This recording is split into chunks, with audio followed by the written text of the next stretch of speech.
नमस्कार, मी रुही स्वागत करते आजच्या डेली ब्लॉगमध्ये. सगळे उठल्या उठल्या हा कचरा काढायचा असतो. बरेच कामं असतात. आंघोळच्या आधी ती घेतली पटकन उठकून. जर थोडं स्वतःला आरशात पाहिलं तर असं केस खूप खराब झाली होती. म्हटलं आता तिला आज मेहंदी लावलीच पाहिजे. फरशी पुसूनही झाली, झाडू नाही झालं, सगळं फरशी पुसून घेतली. आता नळाला नव्हतं पाणी म्हणून भांडी आणून ठेवली बाहेर आणि ती घासून घेतली. त्यानंतर आज गुरुवार होता, मग साबुदाणे भिजत घातले. आमच्या आत्याबाईंना उपवास होता. गुरुवारची लाईट पटकन जाते, कधी जाते सांगता येत नाही, म्हणून लागली. शेंगदाणे पण बारीक करून घेतले. इकडं माझा स्वयंपाक चाललाय. तुम्ही इथलं पसारा तिथं पसारा, स्वयंपाक करताना असं काय स्वयंपाक करते. माझी लहान मुलं आहेत, त्यांना बघून सगळं करायला लागतं. थोडाफार पसारा चालतो, ते इग्नोर करा. बाकी काय मी म्हणते त्याच्यातलं सगळा स्वयंपाक आवरून बाजूला घेतला. त्यातल्या त्यात माझी नट बघ, चावती नसती, चावती माणसाला. पण माझी नट नसली तर काही मला सुचतच नाही. आता बाकी स्वयंपाक पाणी झाला. पाणी नव्हतं मग भांडी ठेवली किचनमध्ये वरून.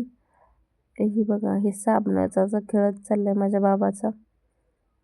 काय बोलाय म्हणाय गेलं का ओरडतो. कपडे भिजत घातली, घेतली मग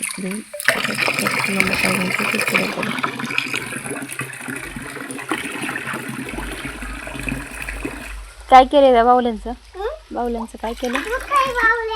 का बरं?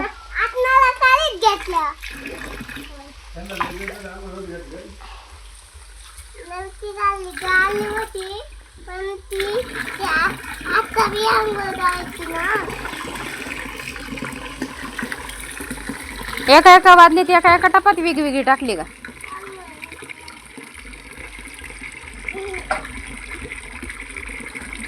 गरम पाणी नाही घेतलं का त्यांना, पाहुल्यांना? का बरं? ते काय गरम आहे का? गरम पाणीच घ्यायचं टाकलं ना.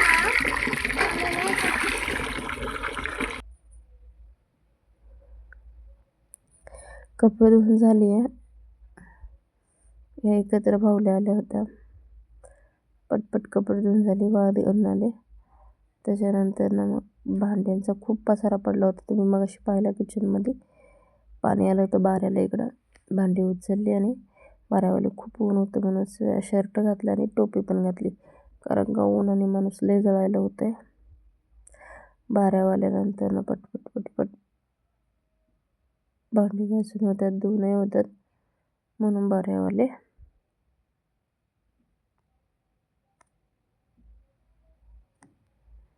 हा सगळंच पाणी बिणी भरून ओके झालेलं आहे. आता काय झालं, घरात पाणी बिणी भरून ओके म्हणजे पाणी भरायचं होतं मला. म्हटलं, कारण का पाणी इकडे तिकडे चालू असलं ना, घरातल्या नळाला पाणी येत नाही. ते पाणी बिणी सगळं भरून घेतलं.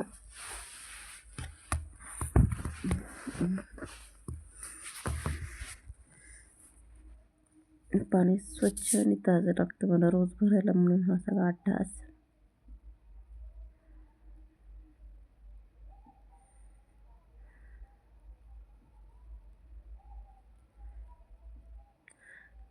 दुपारी माझ्या बाबाने सांडवलेला लसूण गोळा केला. त्याला काय गुरं आलं का येतो, काही पण फेकू देतो. त्यातला हा प्रकार झालाय.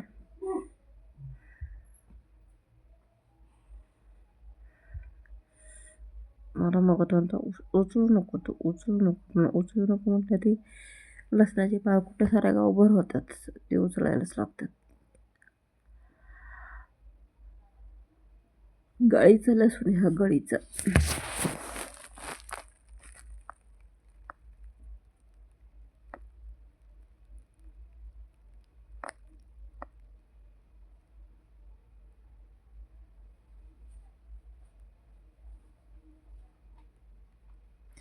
मेहंदी खालवलेली होती, मग ते डोक्याला लावायची. घेतलं मग आरसा माझी मेहंदी मीच लावते, मला नाही दुसरं कोण लागत मेहंदी लावायला. घेतली आणि सुरुवात केली लावायला. असे पहिल्यांदा एक बट्स घेऊन मध्ये असं पिळा मारून घ्यायचं. नंतर ना तेल लावतात असे एक एक बटा घ्यायचे, कंप्लीट करून टाकायचं.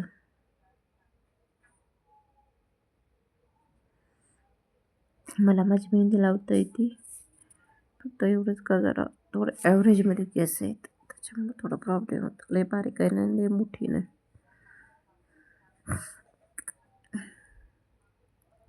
आता इथं तिथं लागलेली मेहंदी पुसून घेतली आणि आज मी अशी दिसते.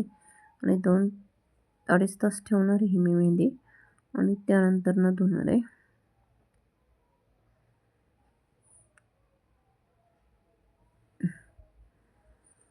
खूप थंड वाटत होता, खूप म्हणजे खूप विश्रांती वाटली जरा डोक्याला.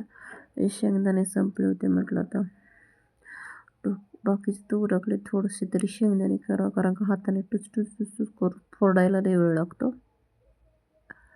पष्टीत घालून. भराडल्या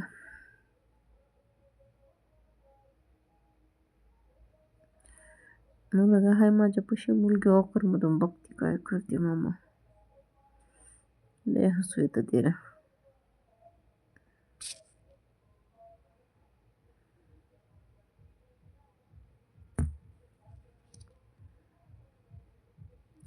असं म्हणतात का लोकाचा हात एवढं डोंगरा एवढं, पण आपलं गुडघे एवढं कामाला येतं. मी आता शेंगा भराडल्या आणि आपलं टरकाटे भरायला कोणी सांगितलं नव्हतं तरी सुरुवात केली त्याने आपली भरायला.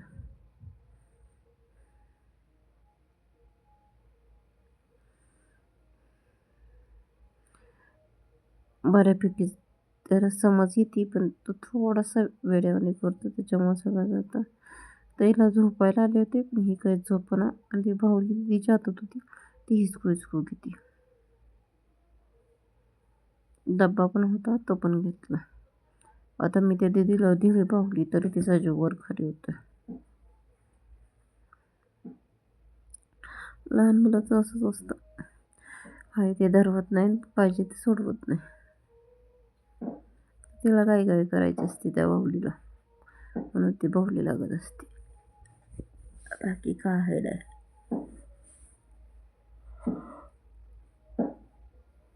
पोरांचं सगळं आवरलं आणि त्याच्यानंतर न गेले ती घेऊन शेंगदाणे पाकळ्याला रस्त्याला, कारण का मी सगळं झाडून घेतलं होतं. इथं थोडं जवळ केलं असतं तर टरखाली झाली असते सगळीकडं. मग परत ते मला झाडायचं काम वाटलं असतं. मग जरा थोडंसं रस्त्याच्याकडं लगाच पण आहे, तिथं गेले आणि पकडून आणल्या.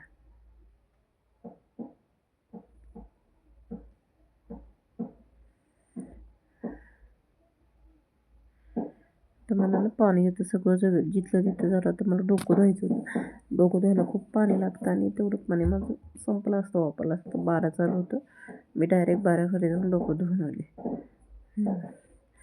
थंडावा थंडा कोळ आणि मेहंदी लावल्यानंतर ना असं ना खराब फडकं घ्यायचं, म्हणजे स्वच्छ धुतलेला खराब फडकं वापरात येईल नाही असं, जेणेकरून ते आपण कुठं नेलं मेहंदीचे डाग पडले तर असं काही वाटायला नको. म्हणून मी हे माझं फरशी पुसायचं फडकं तेच गुंडाळलं.